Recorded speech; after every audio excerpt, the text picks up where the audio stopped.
So what are we doing today, Vern? Tom, well, thank you again for being part of this. Yeah. Part of what we're trying to do is to help people see what goes on behind the scenes. They just typically see the videos out there, but they don't know what it takes to get to the point where they're viewing it. And so what I want to review right now is just the scripting and the research that goes on for each episode. And we do a lot of research, and I thought we'd use the 4 Lexington and Concord episodes to kind of talk through maybe one at a time as to what our considerations were, what was included, what wasn't included, maybe talk about the characters and some of that. And so... You mean there's more? Oh, gosh, yes, there is a little bit more. Because I thought you were pretty thorough. Well, you will find out that a lot of the really interesting stuff, we didn't have time to put in there. That should come out in some of that here, but... I'd like to hear it. Okay, and we'll do that. We'll reveal that. But, we do have certain constraints within each episode. We want to create context, maybe develop tension and ask questions and, oh no, what's going to happen next? And that type of thing. So each one is kind of a story. Yes, and it has a bit of a story arc to it and personalities involved, but decisions are being made all through each episode. We want to kind of highlight those decisions and maybe talk about what the consequences would be of those decisions, or maybe not making those decisions. So in the research part of it, sometimes there's conflicting stories. Really? So there are 2 or 3 different interpretations of what occurs. Okay. Well, such as within these 4 episodes, at Lexington, they have a festival every year that commemorates the shot heard around the world because of the shots at Lexington Green. But, 6 miles down the road, Concord has a celebration about the shot that's all over because it was at the Concord Bridge. So there's conflicting stories.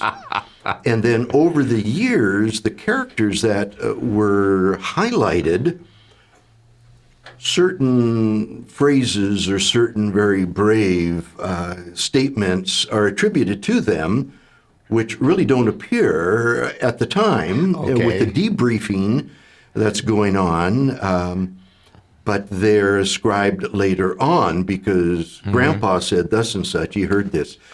So we have to sift through that and say, well, what is credible? What do we have the most evidence, the different sources? Well, we got 3 sources that all say that. Yeah, but it's all dependent on the same source. So it was really only said one time. So how credible is that? These 3 do not. Exactly.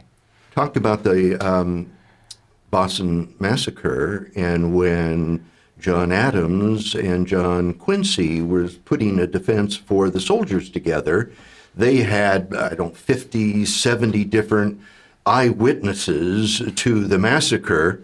Well, there was 300 a mob of 300, and all these people were saying, well, I saw this, and they would interview them. Well, who told you that? Well, my sister told me. Oh, I see.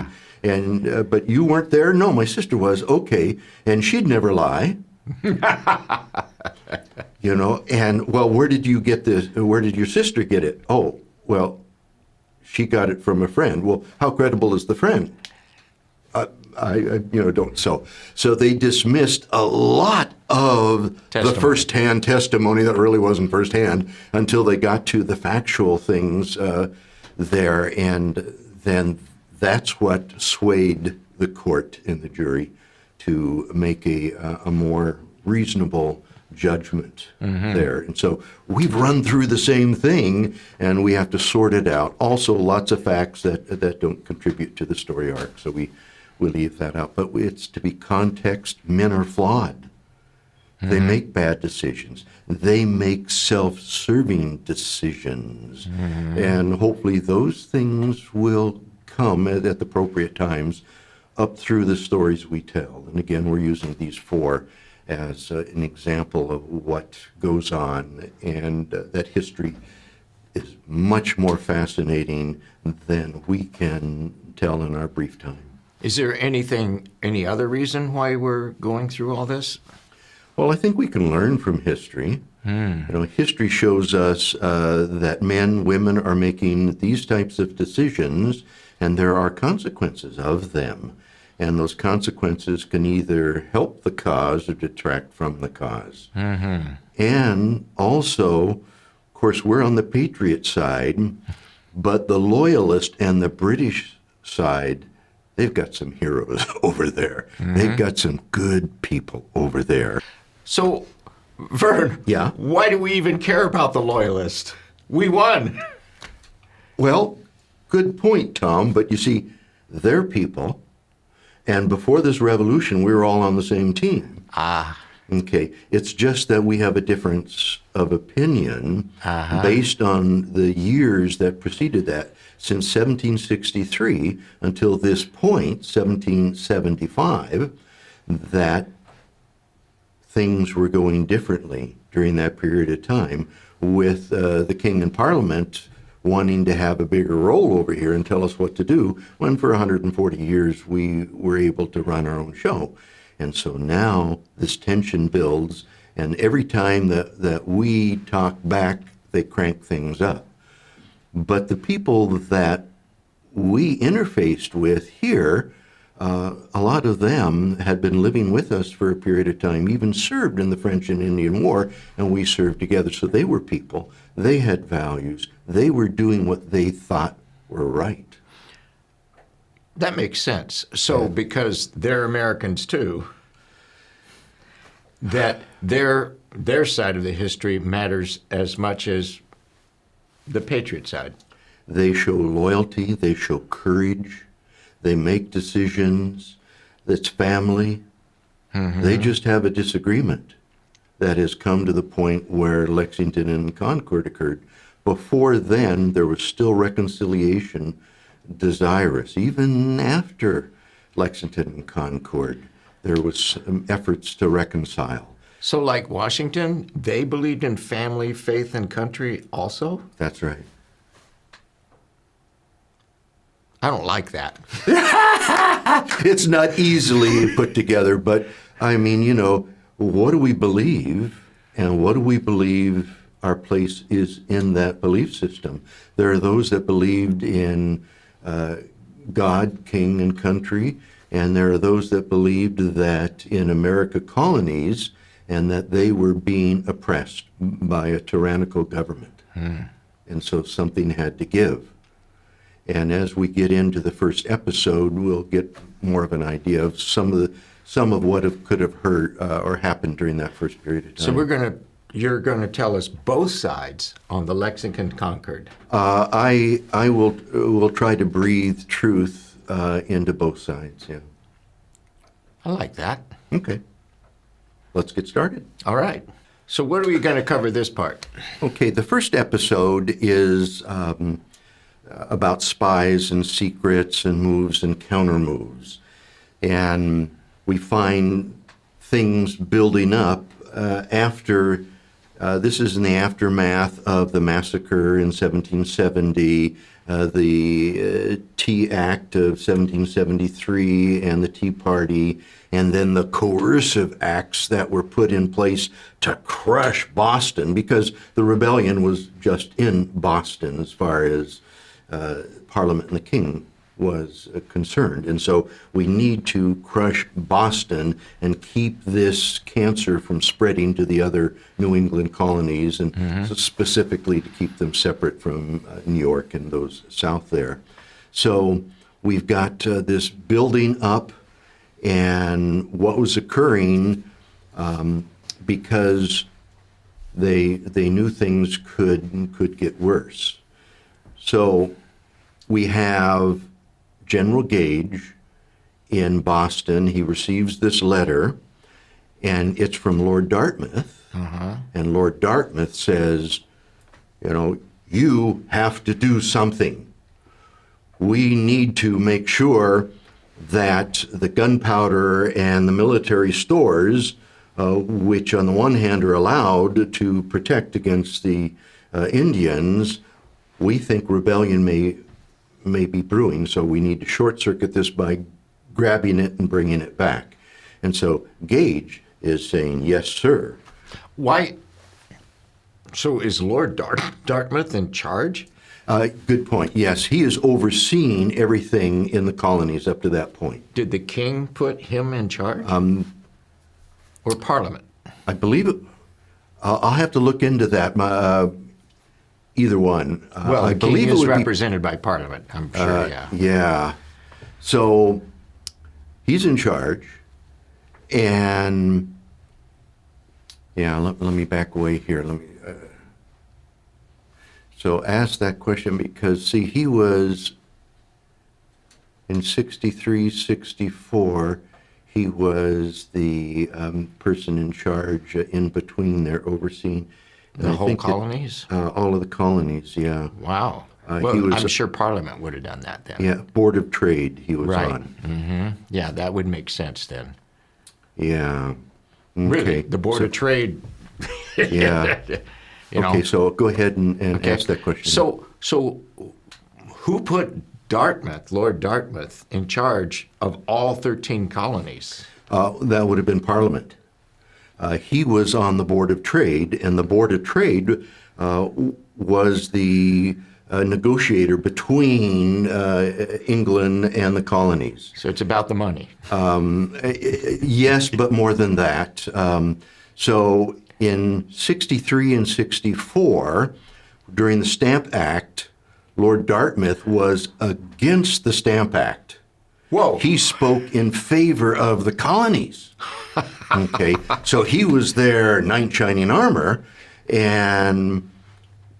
but he was overridden and Stamp Act passed and then all of that. But so he was in a position of favor. So when he was appointed onto that committee, the colonies Sure, they were said, saying, our bravo, hero is yes, on our or anything side. like that. However, things continued to get worse, as we've gone through in the earlier episodes of the different acts and then the coercive acts. And actually, after the Boston Tea Party, Dartmouth said, you've crossed over the line here. You've destroyed private property. Franklin didn't approve. Washington didn't approve. Many others said, no, that's a step too far. Aha. Boston, Sons of Liberty, that is a step to, even Sam Adams, initially, as I understand, wasn't all that in favor, but he rose to the top and he wanted to use this to further the overall cause. So that, would you explain then, why would Dartmouth write a secret letter? well, see, this was back in 75. Mm-hmm. This is after the coercive acts Right. came through in 74 to kibosh the spirit in Boston. And so he had been actually looking for conciliation all this time. Sure. Okay. And That makes sense. Yeah. So he writes a letter, secret letter to Gage and said, okay, enough's enough. We need to short circuit this. So I want you to head out to Lexington Concord, grab these military stores, and anybody that's involved in subversive elements, they need to be arrested. Well, that sounds like a very low-level, peaceful solution. Confiscate the guns, confiscate the right to defend yourselves if you decide to rebel. Yes, unintended consequences. Really? Yeah. People involved, flawed people involved. Okay. Okay, So what was Gage? Was he okay with this? Gage was a military officer. He's a general. He did as he is ordered. And that is what he did. And so Dartmouth is coming down hard, and Gage is obeying orders. Mm-hmm. Okay. So Gage has a spy network, which I was surprised at, but then Warren also has a spy network. Who's Warren? Joseph Warren, which is another great question. Who is this guy? Well, if you're from New England, you would know that, but you and I are not from No. New England. But he was a son of liberty that kind of rose all through the conflict. And when, as a result of the coercive acts, Hancock and Adams was declared traitors, they fled and went to the safety of Lexington. Warren, Hancock, and Adams were declared traitors. No, Adams and Hancock, which they left, and then Warren stepped up and occupied their spot. See, I didn't even know there was already a list of traitors circulating. They were looking for. Those two were a primary. But what occurred was that Gage, it was just a military engagement. Mm-hmm. And so it didn't involve seizing that, although they tried to do that. So what was Warren doing then? Warren is a doctor. He's in Boston, and he's walking around all the time and observing the British. Uh-huh. And then he sends Revere out. Okay. The first night, the second night. So he's the spy master. He's the spy master there. Yeah. And Revere is part of his team of spies. Yeah. And, And so he thinks that the military is going to do something.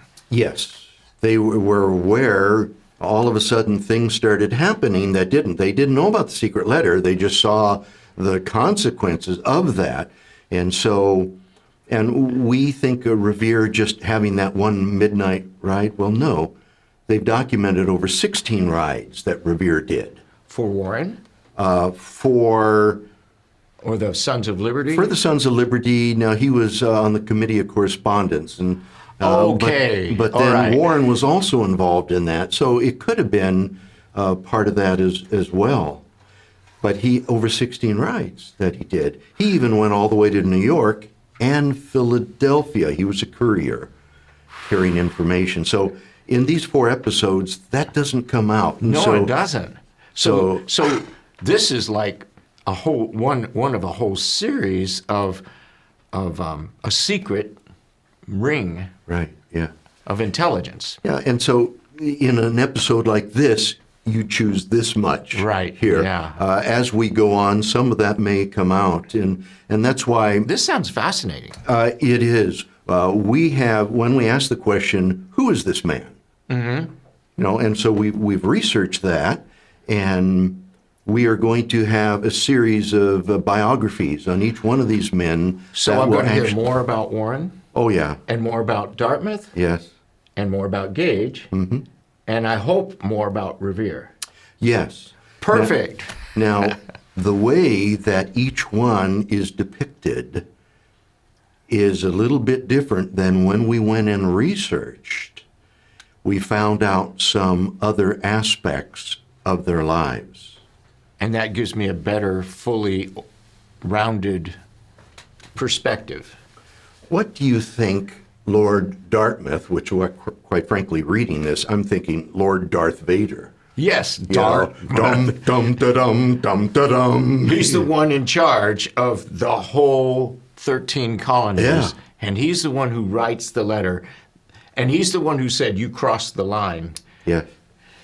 And he was known as Psalm singer. What? Psalm. Dartmouth. He was a devoted Anglican, an evangelical Anglican. He financed a school in the colonies for Native American children. It's now called Dartmouth.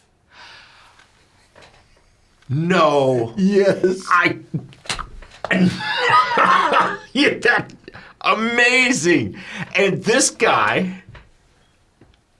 is the guy who's going to crush the American Rebellion because of his beliefs and convictions.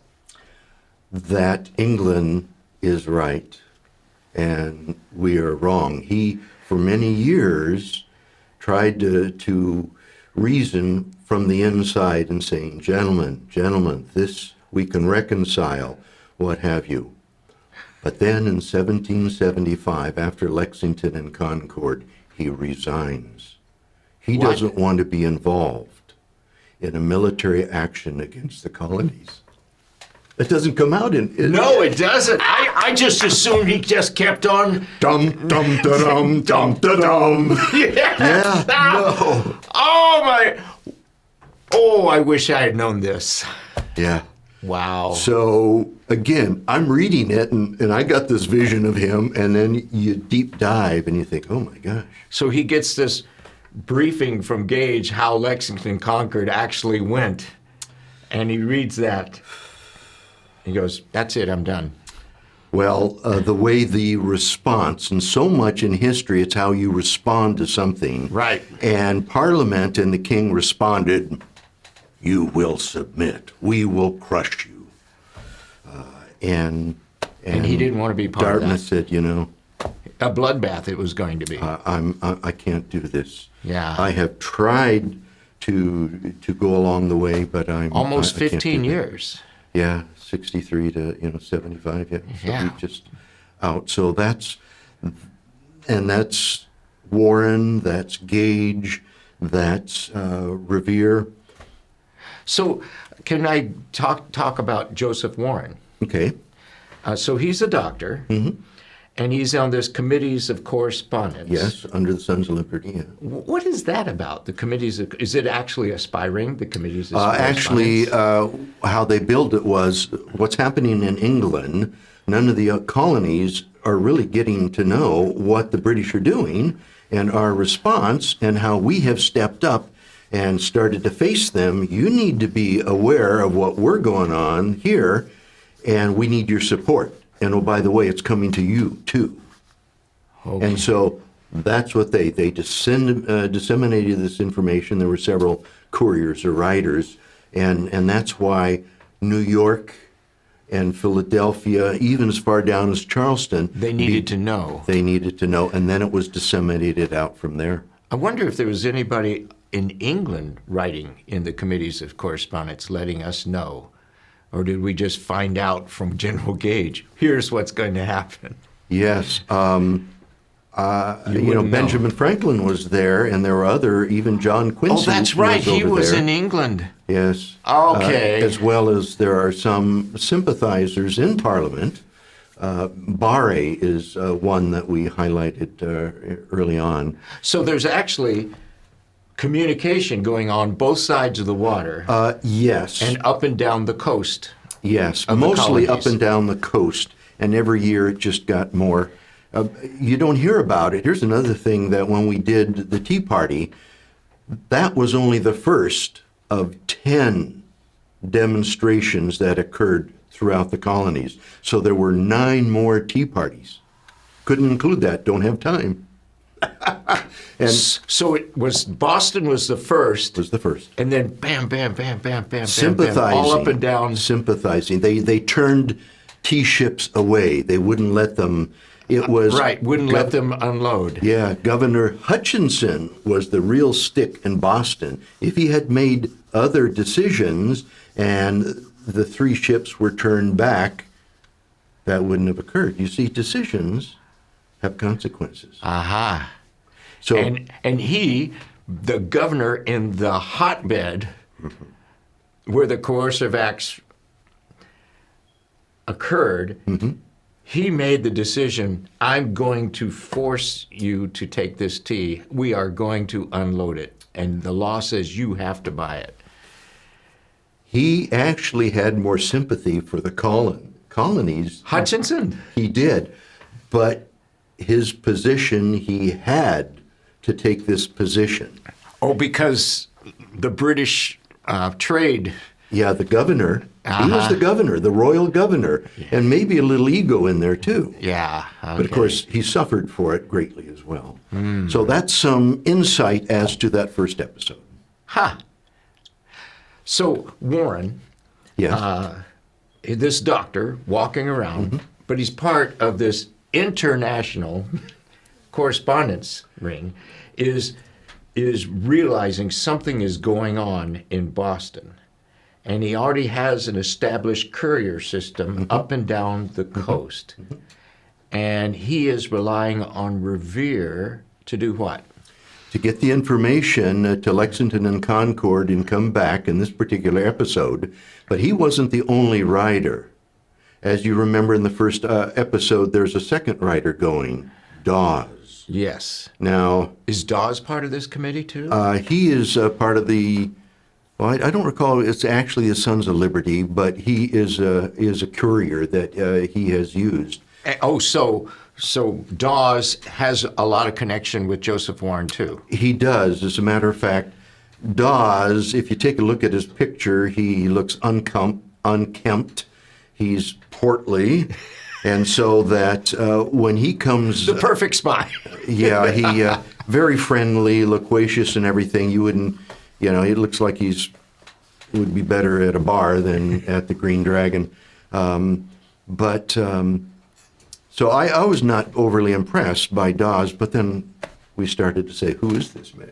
Yeah, you're going to tell us later on. I will, but one fact is early on, 2 brass cannons had been stolen and secreted away.